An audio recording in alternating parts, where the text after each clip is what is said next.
Good afternoon, dear students. Welcome to the next session of history. Yesterday we have started with a new chapter of syllabus main, and we started with the third chapter of history in the, what was the name of the chapter? That is the age of farming, and we have talked about the beginning of farming. Then we have done the domestication of animals. We have also studied about the important discovery of the time, that is invention of wheel. Then we have studied about the settled life, how the nomads, they became the food producers from food gatherers and hunters, and they became permanent settlers, and they started growing crops like wheat and barley. Then we have learned about something about the pit houses in Burzahom, that is in Kashmir now. Then we have talked about the Neolithic tools, that is mortars and pestles. I have told you what is mortar. Then we have studied about the levels of archaeology, how archaeologists come to evidence about which is the level of which waste material or the artifact that is found from the ground. So all these things we have discussed about the Neolithic age yesterday, and let us proceed further today. We will be studying today about the pottery, the life of the people of the tribes, that is the tribal life, then Chalcolithic age or the copper age we can say. Then we will be studying two sites, that is Mehergarh in Pakistan and Darjeeling heading in Assam. So with this we will be completing a chapter today, and next video I will be taking up the bookwork of this chapter, but from whom you can just try to find out the book exercises that are there at the end of the chapter. So let's start. So please open your books on page number 24. We'll start with the pottery. Let us learn something about the pottery of Neolithic age. Farming gave rise to pottery making. At first, they stored the grains in large baskets, or they preserved it in pits or trenches that they dug below the ground. Please underline, I have already told you that when they started the farming, they just used to store their grains by digging a hole into the ground or the baskets that they had made of the trees. So then when the crop production increased, when agriculture developed, there was more production of crops, and just taking into consideration the weather conditions, they learned new techniques. So they just felt the need of storing the large amount of grains that they had. So this led to what? The invention of pottery. They felt the needs of big pots to store their grains. So what they did, storage of grains till the next cultivation season created the need of pottery. So until the next cultivation season, they had to store their grains somewhere, so they felt the need of pots. Many kinds of earthen pots were used by the Neolithic people. Now just underline, people used to use the earthen pots. Now what are earthen pots? I have already told you. The objects made up of baked clay. मिट्टी को लेकर उसको पकाकर कुछ बर्तन बनाएंगे हम, तो that is known as earthen pot. So they used to have earthen pots. Please underline. They were plain, different in color, and had decorations on them. So they were very simple.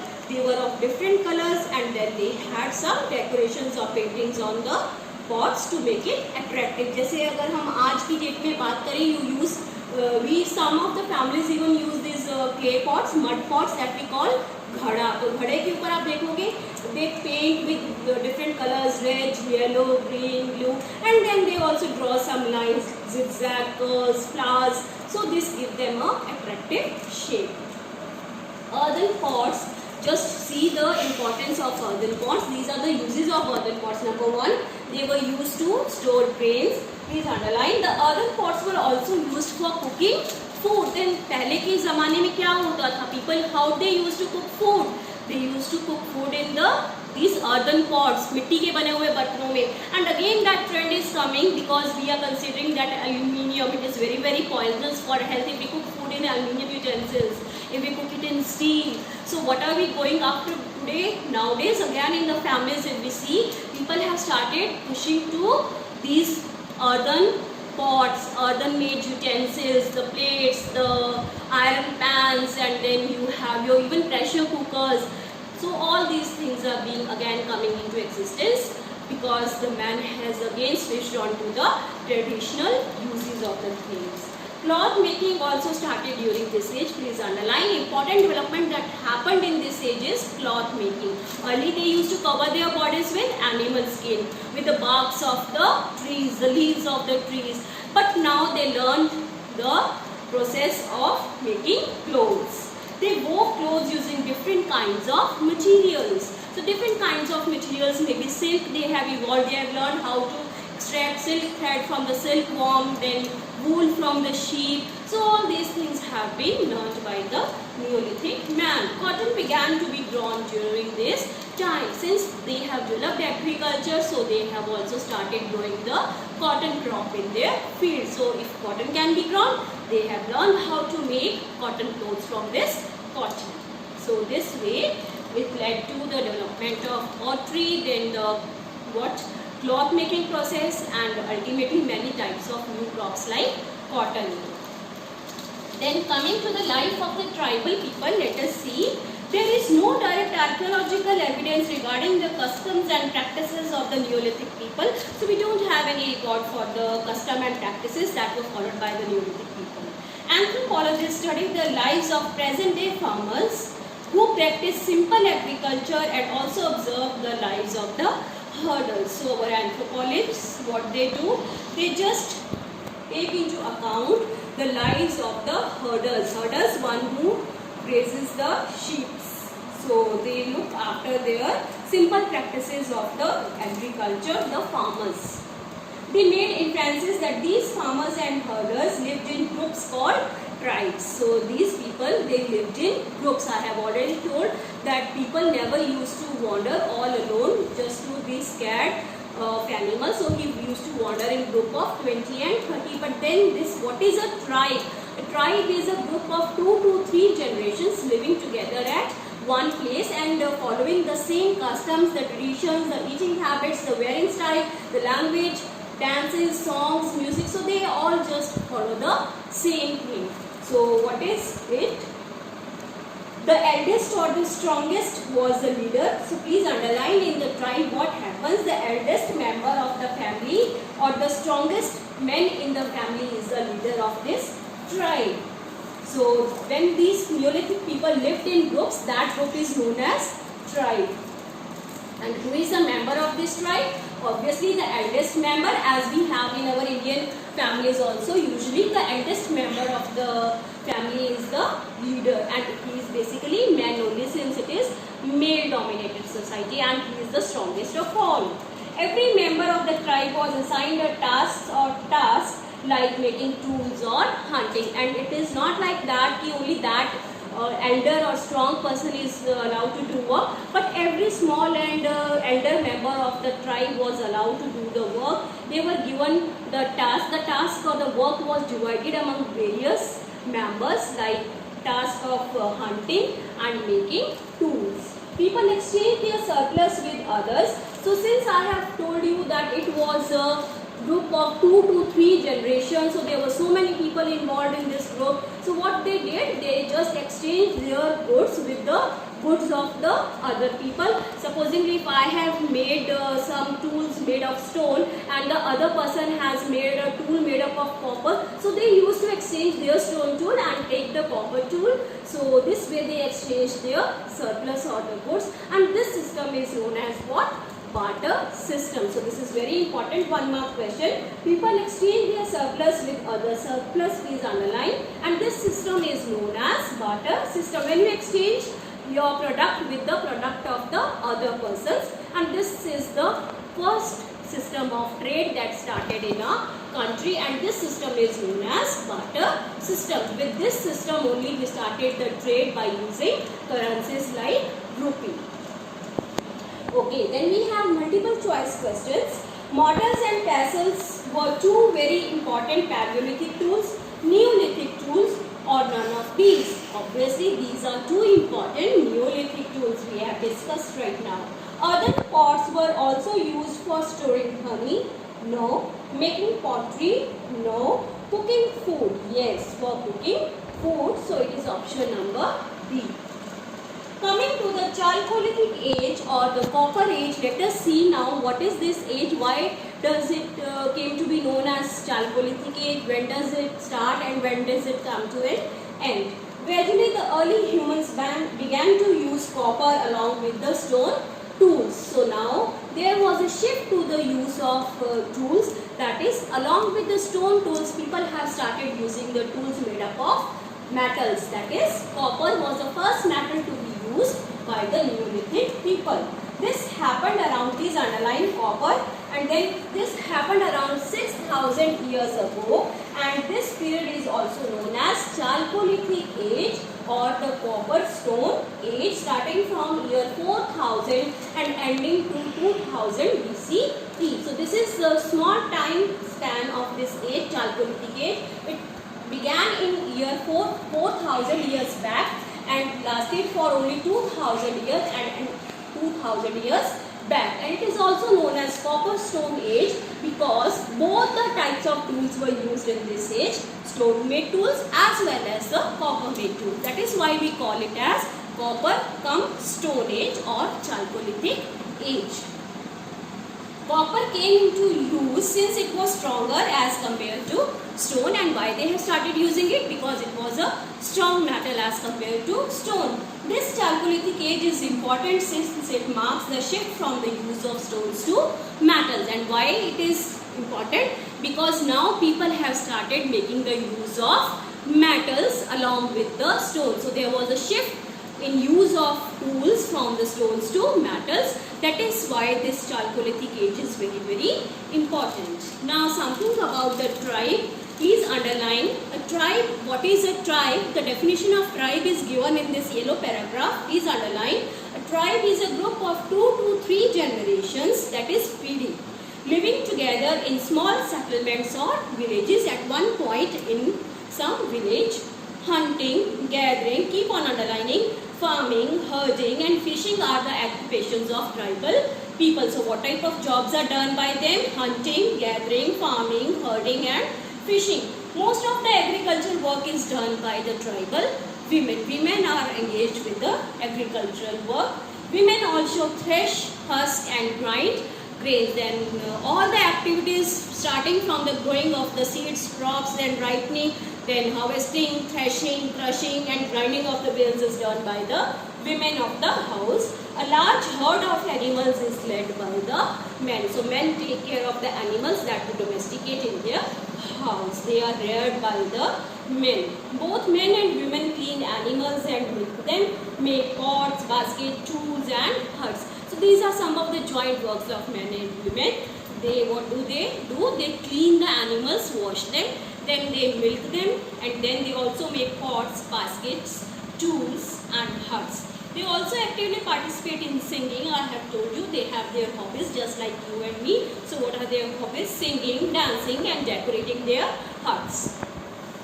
In tribes, leaders are usually men who may be old or experienced or young, brave warriors or priests. So it is usually men who are very, very strong, experienced due to age, elderly men.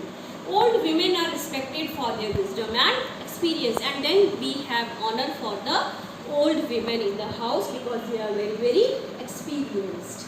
Tribes follow their own cultural tradition. They have their own music, stories, language and paintings. They have their own gods and goddesses. Tribal people regard land, forest, grassland and water as their wealth. So they just worship these things that they use daily, that is land, forest, grassland is open area where grass is grown, and then water is also worshipped by these tribal people. They regard them as gods, just as we believe in god of fire, god of rain, Indra Devta, Agni Devta. So these tribal people are very, very superstitious and they just follow these customs and traditions.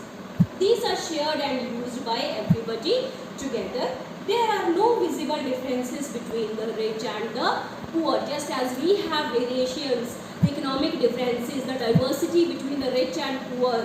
So these type of tribal people, they don't have variations between rich and poor because everybody is sharing the work, everybody is living together using one another's property, that is public property, water, land, grassland. So they have respect for the elderly members also. So then there is no disparity between rich and poor. Everybody is same, everyone is exchanging the goods with one another, following the barter system. So this was something about the tribal people and their life. Let us study about Mehergarh and Daujli Herding.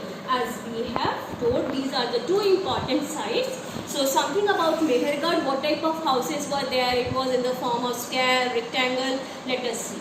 Mehergarh is located in a fertile plain, please underline, near the Bolan Pass in Balochistan, Pakistan nowadays. So where it is situated in Pakistan.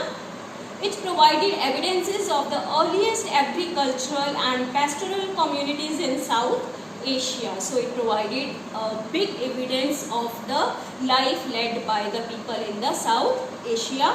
Mehergarh is one of the oldest Neolithic sites. Please underline, you have one important one-mark question, which is the oldest Neolithic site. So you will write down it is Mehergarh in Pakistan, which had continuous occupation. Archaeologists found evidences of many kinds of animal bones from the earliest level. So this means from the earliest levels means down from the zero level. If we start, they have found the evidences in the form of bones of the animals that were used by these Neolithic men. Bones of wild animals have also been. So what type of animals were there? Deer. Then at later levels, that means at level number 1, 2, they have also found the bones of sheep and goats, and in still later levels, that is level number 4, they might have found the cattle bones. So at different levels, they have found the bones of different animals. It shows that these animals were kept by the people.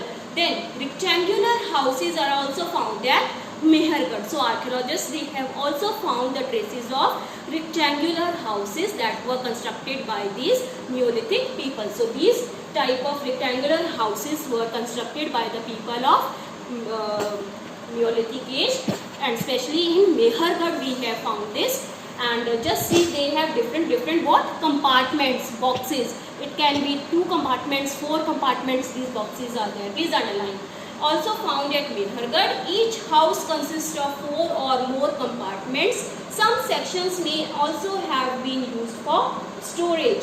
Several burial sites have been found at Mehergarh. Then apart from that, what they have found? Burial sites. If the persons die in their family, then they bury deep into the ground. So these burial sites have also been found in Mehergarh. Apart from that, these rectangular houses with compartments of 2 to 4 have also been found in the Mehergarh. Material remains of the Stone Age have been found in the northeastern states in Thibrongri, Mismagri, Selabagri and Rangram Alagiri. In Mizoram and Manipur also remains of stone tools have been found. So where we have found the remains of the stone tools, that the stone tools that were used by this Neolithic people. So all these sites are given the places, that is in Manipur and Mizoram. You need to underline and learn them. Then something about Daujli Herding in Assam. Daujli Herding in Assam, please underline, is an important Neolithic site which is second another important Neolithic site. I have already asked you to mark in the political map of India, that is Daujli Herding in Assam. So you will be marking that. I have already told you. Pestles and mortars, polished stone tools and some pots have been excavated from this site. So whatever archaeologists have found from here is some of the polished stone tools. Then pestles and mortars, that are very important Neolithic tools that we have done. So they have been found from where? Daujli Herding in Assam. You can be asked in 1 mark question, from where did we find the mortars and pestles? Name one site where we find the mortars and pestles. So you will write down Daujli Herding in Assam. Okay, these findings point towards the probability that people were growing grains and using these grains to prepare food. So what you come to know from this is that people were growing grains and they were using these grains for their food. Tools made of fossil wood have also been found here. Then what else has been found? Tools made up of fossil wood that can be burnt. Another important find is a stone, that is jadit. Please underline, they have also found from Daujli Herding an important stone, that is a jadit, which most probably was brought from China, and these Neolithic people have also brought it from China. Where does this stone come from? Jadit. It came from China and it was also used by the Neolithic people, which our anthropologists have just excavated from the ground that was used by the Neolithic people. From where? From Darjeeling, living in Assam. Okay, so this was something about chapter number 3, the age of farming. We have studied about the pottery, the need of pottery, the life of the tribal people, who all are their members, what type of occupations are done, which type of animals are domesticated by them. Then barter system we have studied. Then the Chalcolithic age, why it is important. Then which type of metal was used here. Then Mehergarh, Pakistan, what type of things are found here. Houses we have done, the rectangular house is found there. Then the bones of the different animals at different levels and our archaeologists have found. Then largely heading we have done that the stone-made tools are found and what else things are found here. So you need to all underline and learn it. One of the most famous Neolithic sites was Çatalhöyük in Turkey. It was a carefully planned town which used things brought from faraway lands such as shells from the Mediterranean Sea, cowries from the Red Sea, and so on. So all these are what? These are shells, shank or sikyam. So it was also important Neolithic site, but it was in Turkey, that is outside the India if we talk about. And it was carefully planned town. It was very planned town, carefully arranged, and it used things that were just brought away from the different parts, like the shells from the Mediterranean Sea, because shells are found where? In the seas, and cowries from the Red Sea, and so on. So different types of shells are being brought, and there is this site in Turkey. This is also important Neolithic site in the abroad if we talk about. So I hope you have understood the chapter. So before starting the next chapter, I will provide you the question answers of this chapter in the form of PDF file, which you need to do in the same SST copy. Just write down the name of the chapter and lesson number. Then I'll give you the bookwork. We'll discuss the bookwork in the next video, and then we will continue with the introduction of the lesson number 4 of the chapter, same subject, history. And I will also give you some of the worksheets that we have to do so that the concept is more clear. Apart from that, I will also send you some of the videos based on this chapter so that you can just clear your points and you can actually see what type of tools were used by these Neolithic people. So that's all for today. I hope you have understood. But before starting new chapter, I just want you to read this chapter again and just clear your doubts. Thank you for watching.